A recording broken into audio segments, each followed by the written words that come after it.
Hi, this is Alex. In this video we're going to paint some apples. This is what the finished painting looks like, and here's a reference in case you want to try painting this yourself. I'm starting off on a 6x8 panel that I've tinted with a little bit of a gray color, and I'm using some burnt umber for my initial drawing, diluting it with a little bit of linseed oil as usual. So I want to kind of establish where I'm at. Where's my plane going to be? And after kind of waving the brush around like a magic wand, I'm going to start making my marks.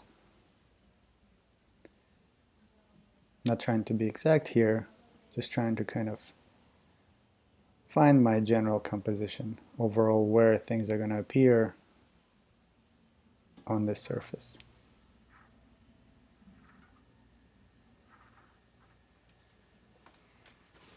In this stage it's very easy to erase things. There's not a lot of paint on the board yet, so I could take my time and find the composition. If I feel it's something that things are a little bit too low in the composition, or too high, or if they're off to the left too much or to the right, this is the time to make those adjustments.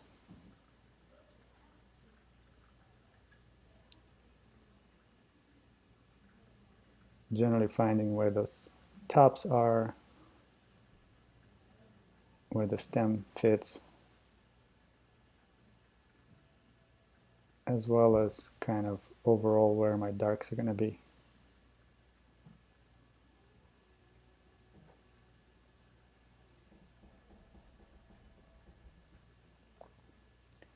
And blocking in the shadows as well.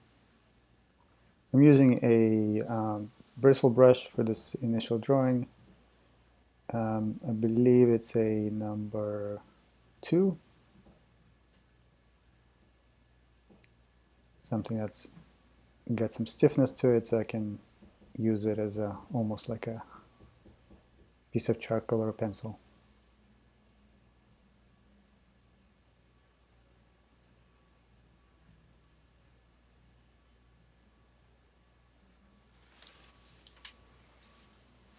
And that's about it as far as drawing is concerned. Pretty straightforward. Nothing crazy about this composition.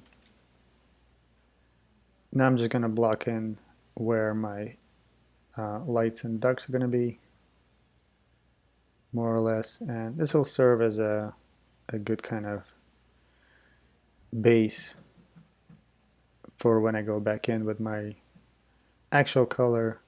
I'll have something dark there already, so that I don't have to fight with the brightness of the panel. And as you can see, there's it's almost like a triangle that happens in the upper right of the apples, and that's because there's a very strong reflected light at the bottom that is shining off of the white surface, and so that part is pretty bright compared to the rest of the shadow. It's almost like part of the light. And now I'm using some cadmium yellow with some cerulean blue and some burnt sienna to try to find that right color. It's not a full bright yellow, like not a pure yellow, so I wanted to tone it down just a little bit with that blue and then warm it up a little bit with the burnt sienna. And at this point, this is just kind of a medium tone, medium yellow color. It's not the brightest, it's not the darkest, just sort of something that goes in the middle. And basically I'm just trying to have a bit of a base coat on top of which I'm going to establish my more dominant colors.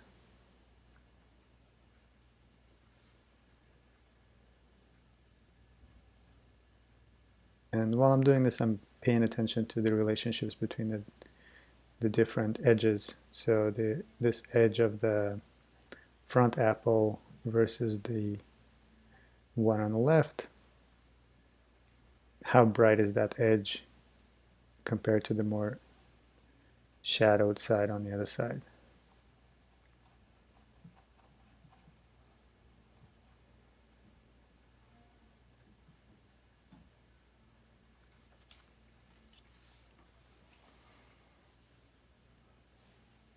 Now I'm going to mix up a slightly darker color, so this will be my shadow color. And instead of using starting with cadmium, I'm starting with yellow ochre, again some cerulean blue, and then just dropping in a little bit of that cadmium just to keep it in the same family of yellows, because the yellow ochre is while it's a nice dark yellow, it is more on the red side. And I'm adding a little bit of white to it as well, just because these apples are so bright. So even in the shadow, there's some white, so it's not a pure color. And yellow tends to go towards the greens when it's in the shadow, so that's what I'm using. That's why I'm using the cerulean blue to push it towards the green. And these apples have these kind of nice bright red splotches on them, which I'm not going to worry about just yet. I'm just going to leave a little bit of room for them, because predominantly they're yellow, and so that's most of the base color. And the darkest part of the apple, I mean the really darkest part of the apple is underneath where the light is not hitting it, but the second darkest part is the upper right edge where there's almost no reflected light coming in.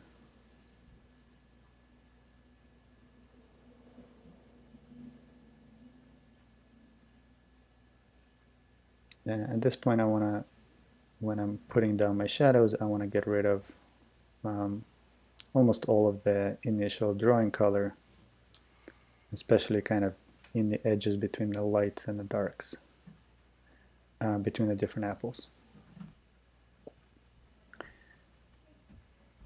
So now I'm mixing up some of the kind of red splotch color, and just kind of throwing that in there just for color relationships. Not being completely exact yet, just so that I have something there to kind of reference. And with these apples, the red splotches are actually kind of pretty easy to paint, because unlike Empire apples or something like that, where you have a red apple and the splotches are green, or a green apple with like red splotches, tends to be difficult to create those without creating some kind of brown in between. But when you're dealing with yellow and red, you definitely don't have to fight as much between the two different colors. Even though there's a fair amount of green in the yellow, it's still not quite as green as some of the other apples. And by the way, these apples, they came from an orchard in Maryland. We went there on a little camping / fishing trip, and we stopped by an orchard where you can pick your own apples, and so we got a half bushel of these guys, which were delicious, by the way. I forgot the name of them, but possible it was some kind of a hybrid or crossbreed between different species that came out just right.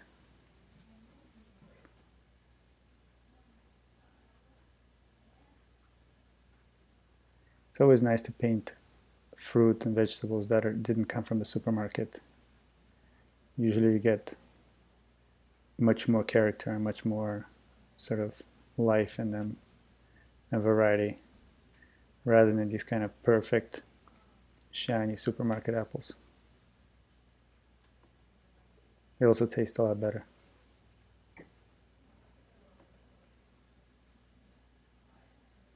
And then on top of these apples, there's a little bit of brown. It's kind of like these rough spots. I'm not sure what they're called. If anybody knows, let me know in the comments. But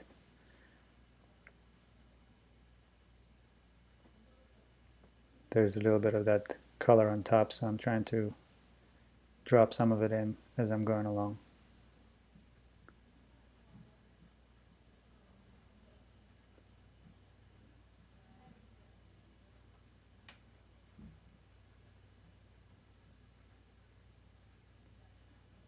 I'm trying to be kind of economical with my brush strokes, trying to keep some of my initial brush strokes, or as much of my initial brush strokes as possible for the finished painting, so that when I apply a stroke, I'm consciously thinking about it being kind of, okay, well, what is this going to look like in the final painting? And, you know, trying to preserve some of that initial freshness that you get when you first apply paint to the panel.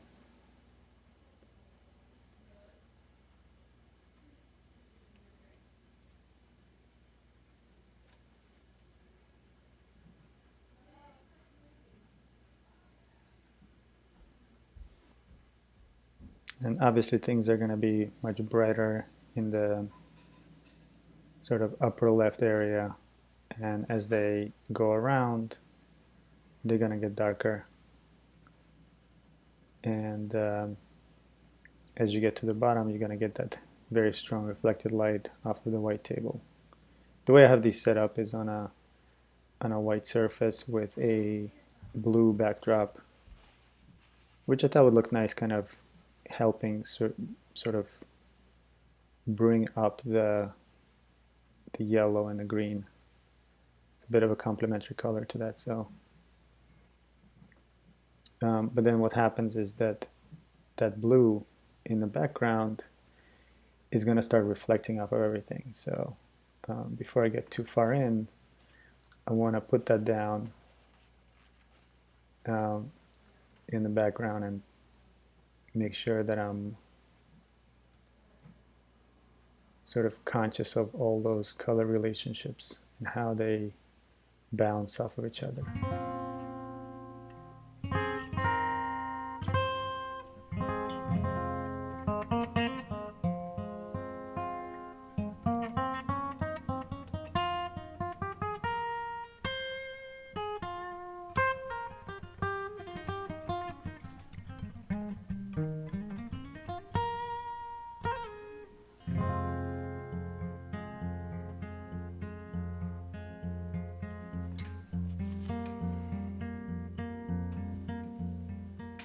So now I'm going to start working on the background color using a little bit of titanium white and cerulean blue, and adding to that just a smidge of Naples yellow. And by the way, the colors that I have laid out on my palette going around counterclockwise, I have titanium white, Naples yellow, cadmium yellow lemon, cadmium yellow medium, yellow ochre. Then I have some cadmium red, alizarin crimson,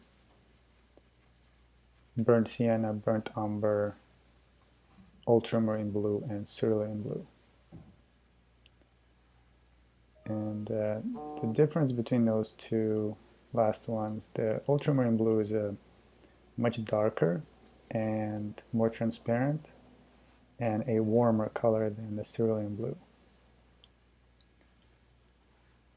So I think that background color is probably coming out a little bit too dark and too intense. But it's okay if it's not perfect to start with. I think it's nice to be able to build the colors over time and go back over them and adjust them with different colors and just create all kinds of interesting things happening over time.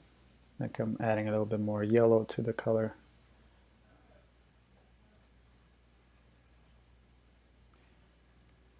And it's actually nice to kind of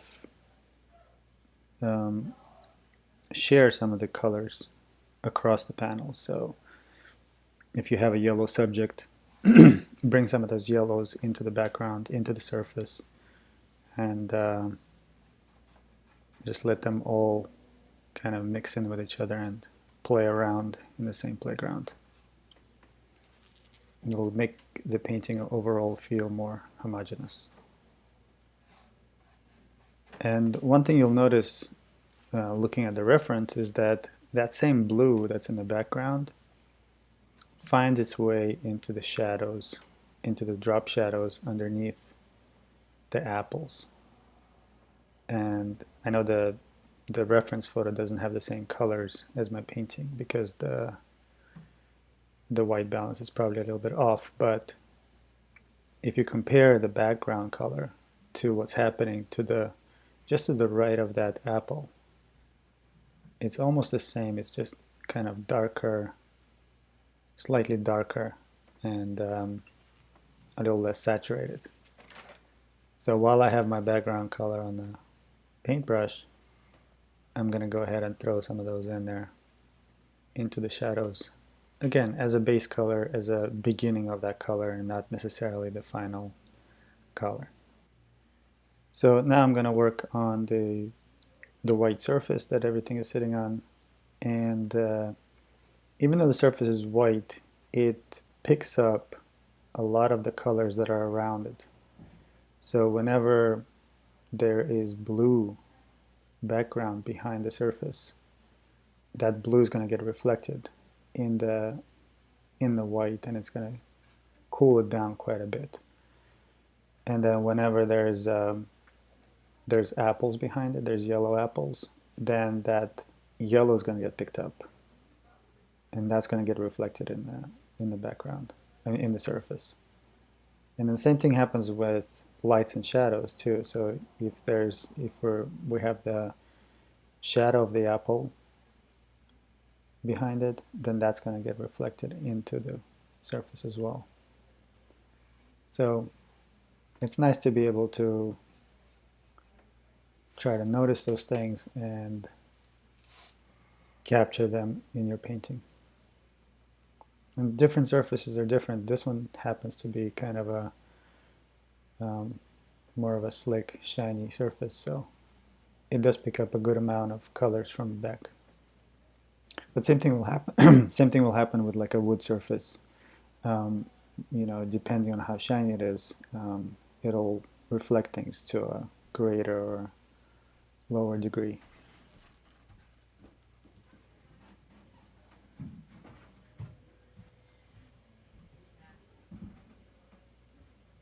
And then the blue that gets reflected in the shadows, that only happens when you can see all the way straight to the blue. Right underneath the apple, you get the reflection of the apple itself. So it's another kind of a color. It's a shadow color, but with the dark and warm of the apple reflected in it.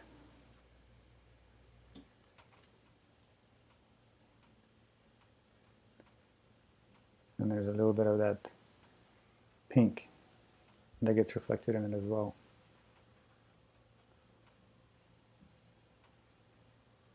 It's kind of nice to, when you paint, you tend to notice so much more about your subject than if you just sort of look at it. I think that's a great thing about painting, is it kind of trains your eyes to be more perceptive, more curious. So even when you're not painting, you tend to absorb the world in a slightly different way.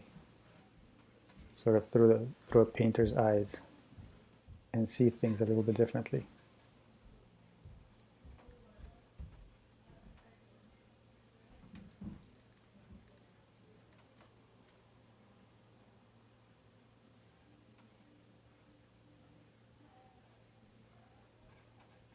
So now I'm putting in those areas where the white is right behind the blue, and so it's the coolest white that we have here.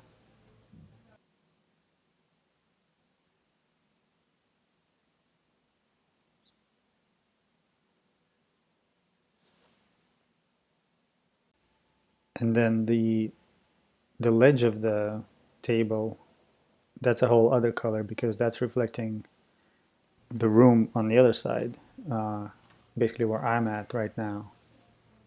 And so that color, from what I'm seeing, is more towards the purple area.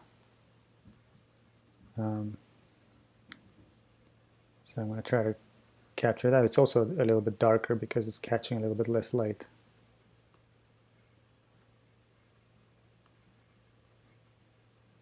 The trick is to paint all these different colors and all these different areas, but keep track of the overall tone of the of that surface, and making sure that at the end it'll still look like a white table, even though it's got all these different colors in it.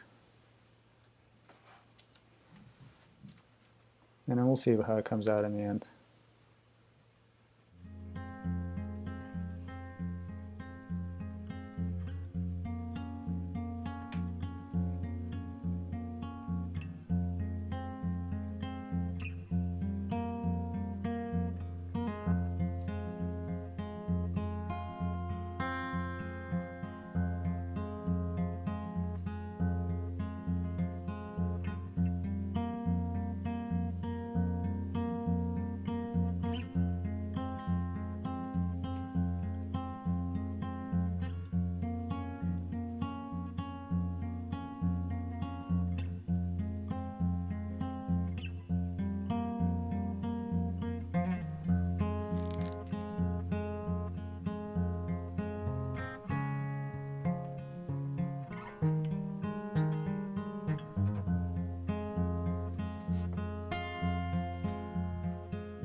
So now that I got basic colors all over my painting, it is time to kind of go back in and start focusing on my main subject a little bit more. It's kind of like finishing your vegetables before you have your dessert. This is the fun part, kind of going into the main subject and refining all the details. But you can't do that until you have your entire painting covered in some kind of color, just so you have some reference points. So I think the first thing that I want to do is bring up those lights a little bit. The contrast isn't quite as where I want it to be, and I really want those apples to feel like they're hit with some very nice bright kind of sunlight. So I'm making a color that is has a lot of white and a lot of yellow and that's going to be my brightest, kind of brightest yellow. Really along that right edge where the light is the hardest.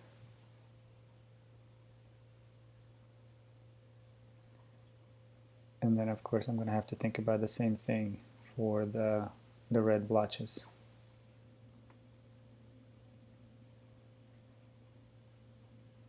This is also a good time to start thinking about adding a little bit of texture to your paint. So instead of putting it on completely smooth, trying to give it a little bit of impasto. And I'm also working in a little bit of the highlight. These apples aren't too shiny, but there's still definitely a bit of a highlight happening. I think the trickiest part of this painting is as you're working with the different colors, because you have two main colors on the apple, the red and the yellow. I think the trickiest part is to continually keep in mind where the light is and where it begins to turn to shadow on the actual surface of the apple, and staying true to that throughout the process. And then while at the same time keeping track of the changes of color.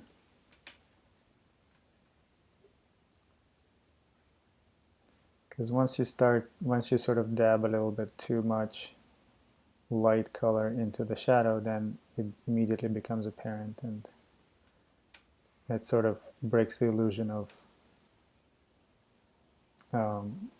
the apples being three-dimensional and round and volumetric.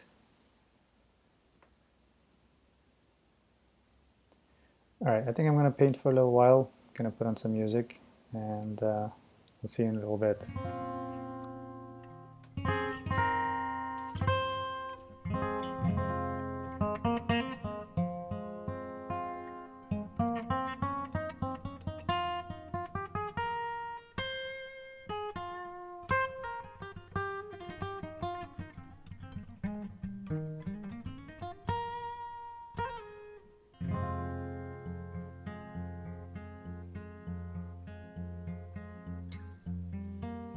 When working on the reflected light, it's really important not to get too bright, especially in those shadows, because it's easy to go too far and then you lose the sense of depth. So anything that's in the reflected light should not be as bright as anything that's in the direct light.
So now I'm going to work a little bit on the blush of the apple, the kind of those red splotches, and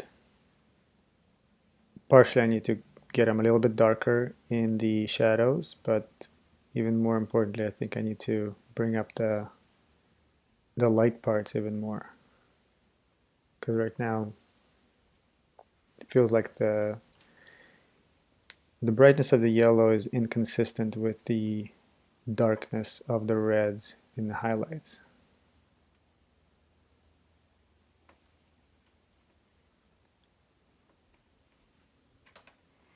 And of course I get distracted by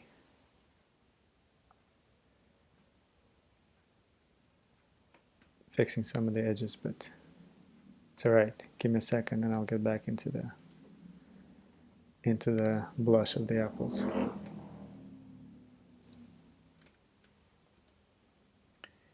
And when I paint, it sort of just goes instinctually. I'm not very completely methodical about things. So if something jumps out at me, I feel like I need to adjust it right away.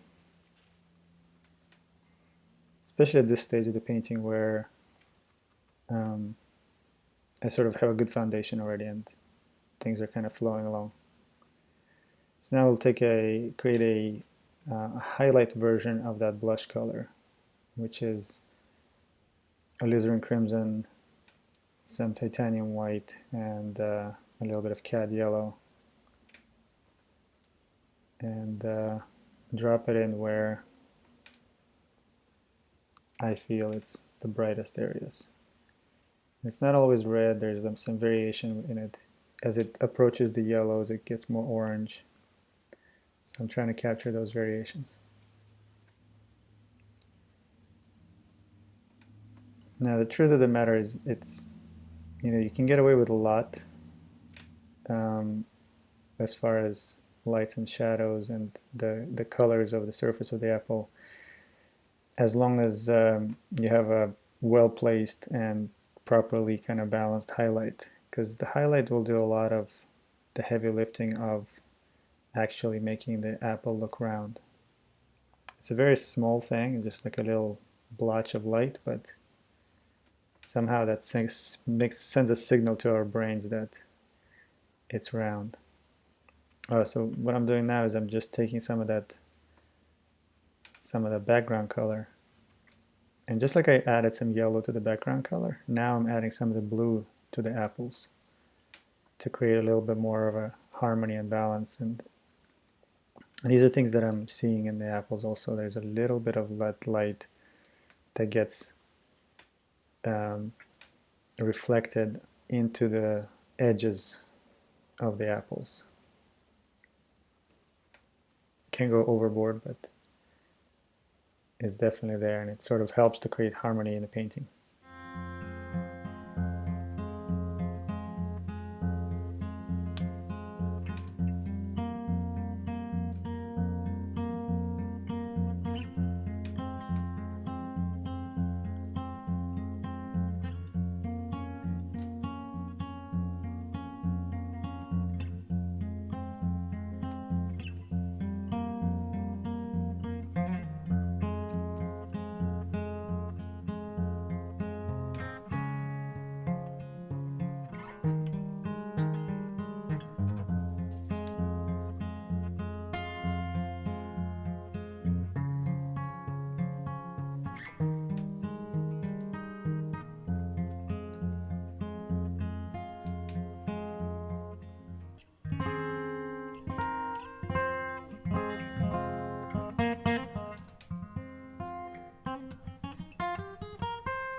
So now let's play a little bit with the highlights, and using white, but I'm mixing it in with whatever was left on my brush, which was a bit of a yellow.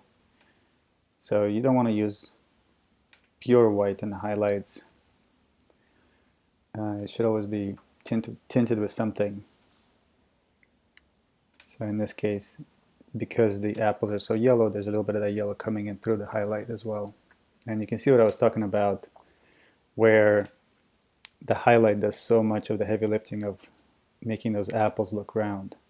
If you just rewind just a few seconds back, you can see what a difference that made. In a way, highlights are the most fun, one of the most fun things to paint. It's almost like a little cherry on top of your subject. I mean, in some cases, the highlight can be white. If you're painting something like glass or something that's really, really reflective, then that's fine. But generally speaking, it shouldn't be completely white.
The tops of these apples are proving to be the most difficult part.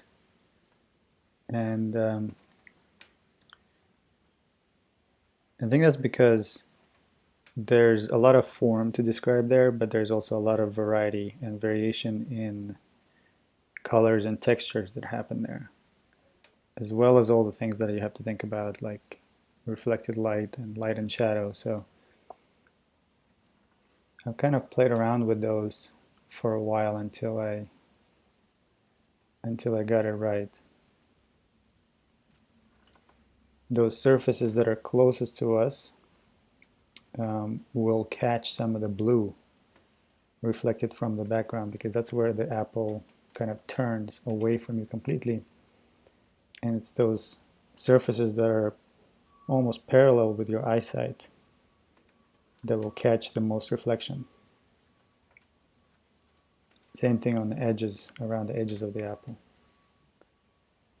I'm deliberately taking some of that blue and just putting it along that edge. I mean, you can't be blunt about it, otherwise it'll look wrong, but you gotta give it a little bit of that hint, a little bit of a suggestion that it's there, and then usually things tend to work out.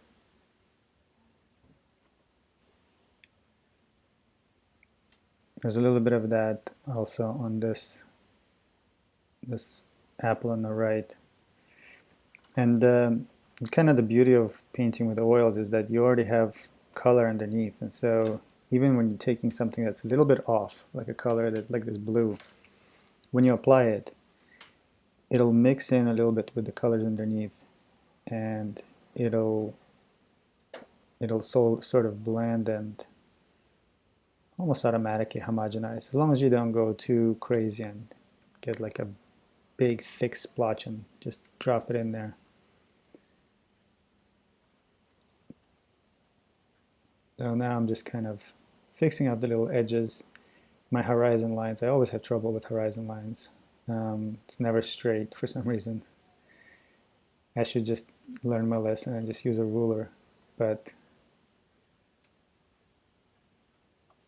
a lot of times I just kind of towards the end of the painting I'll come in and fix it up. And then the edges between things. So I've worked out most of that dark color that I had and I fixed that up. Now I kind of went around and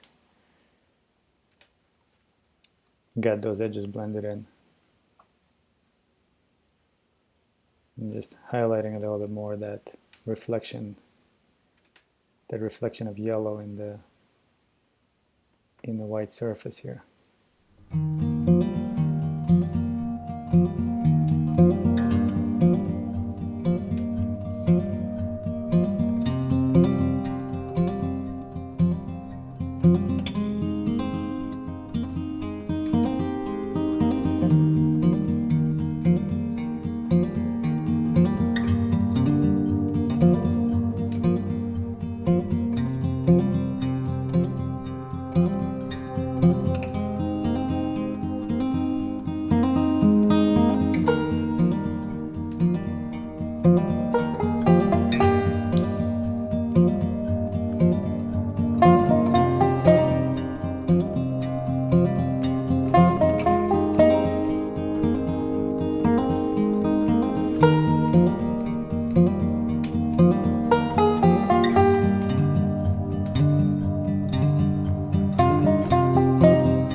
There's an interesting thing happening with this edge between the cast shadow that's being cast by the front apple and the light in this back apple, and it's the color between those two areas becomes very, very saturated, and I think that's because there's some kind of a transparency thing happening, and so it's kind of interesting that on the edges sometimes you get the most saturated colors. It doesn't always happen, not with everything, but in this case I kind of saw that happening. And this apple on the left, it has, I think it has the most green in it of all three apples. And it's especially apparent in the kind of the front-facing plane that we're looking at. So I want to bring that out a little bit more.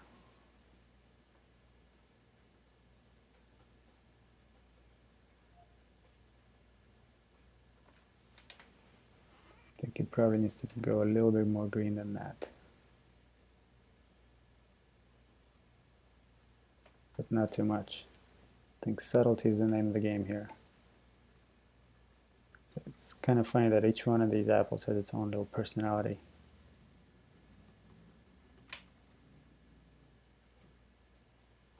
Based on where on the tree they grew up.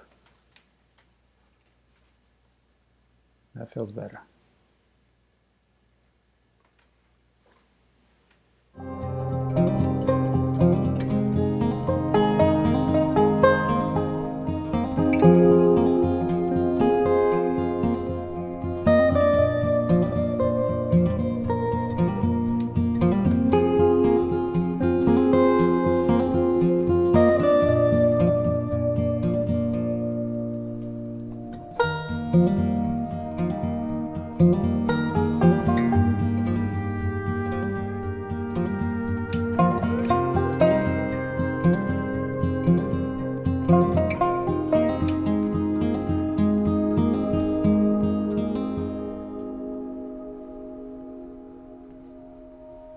So now I think I need to address the background a little bit, and I think from the very beginning I felt like my initial color that I put down was a little too saturated and too dark, so I'm going back in with a lighter version of the color, and immediately it sort of makes a difference and it almost creates a little bit of depth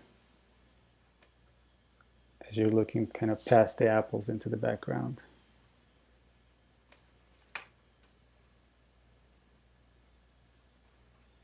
I also like the idea of kind of the background color almost blending with the surface because of all the reflection that happens in between them. So I do like to kind of blend that edge a little bit more. And also that shadow, the really blue shadow, is feeling slightly unnatural, so I want to make some tiny tonal adjustments to it and saturation adjustments.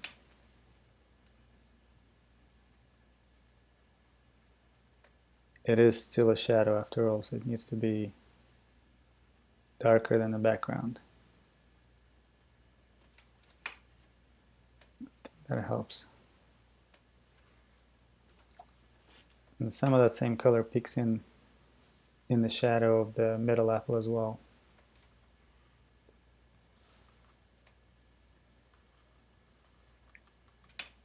The other thing I want to do is re-establish that what is the darkest part of the painting, which is the pure shadow underneath the apples. And I'm using kind of a dark purple for that. I think that's sort of, it feels right to use that color because it kind of helps to, because it's a complement of the yellow, it creates a little bit of a push and pull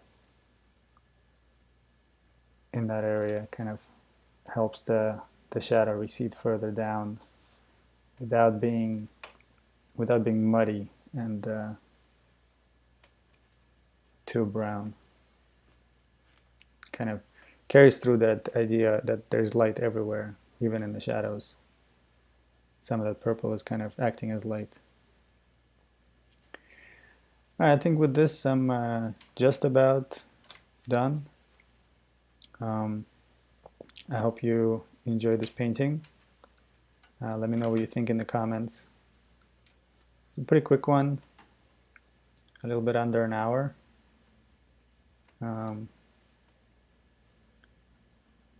Yeah, if you're not a follower yet, please give me a follow, turn on the notifications. I try to post these videos as often as I can. I paint almost every day, but I don't post quite as often. But I do my best. And then the other thing is that for my Russian friends, I alternate these videos, so I'll do one in English and one in Russian. So the next one is probably going to be in Russian. I used to do duplicates, but that's just, I feel like that's just too much work. Anyway, drop me some comments. Let me know if you're painting, if you're working on something. Let me know what country you're in. I'd love to hear from my viewers. All right, until next time. Bye-bye.